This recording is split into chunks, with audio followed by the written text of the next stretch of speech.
CM Revanth రెడ్డివి diversion politics అని మాజీ మంత్రి హరీష్ రావు మండిపడ్డారు. ఫిరాయింపులపై హైకోర్టు తీర్పును పక్కదారి పట్టించినందుకే కౌశిక్ రెడ్డిపై దాడికి దిగారని ఆరోపించారు.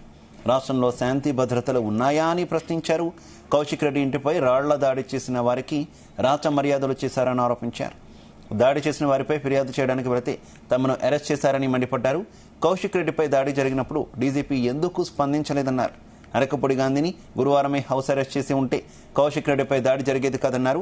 ప్రస్తుతం రాష్ట్రంలో ఎమర్జెన్సీ పాలన నడుస్తోందని హరీష్ రావు మండిపడ్డారు. తెలంగాణలో అరాచక పాలన గురించి రాహుల్ గాంధీ మాట్లాడాలని డిమాండ్ చేశారు.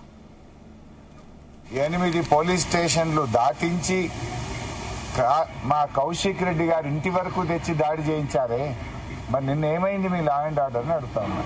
నిన్ను ఆపొచ్చు కదా. గాంధీ గారిని నిన్న ఆపుంటే ఈ హైదరాబాద్ బ్రాండ్ ఇమేజ్ ఇంత దెబ్బతినేదా?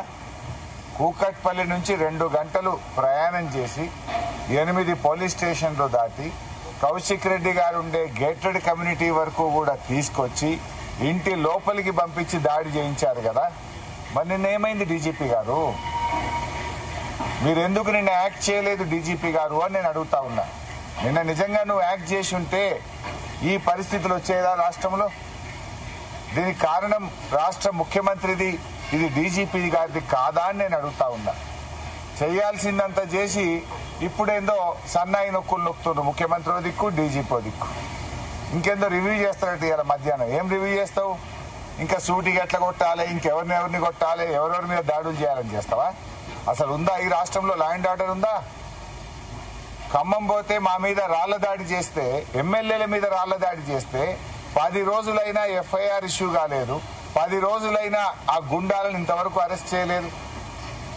నిన్నేం జరిగింది? కౌశిక్ రెడ్డి గారింటి మీద రాళ్ల దాడి చేసినటువంటి వాళ్ళకేమో రాచ మర్యాదలు,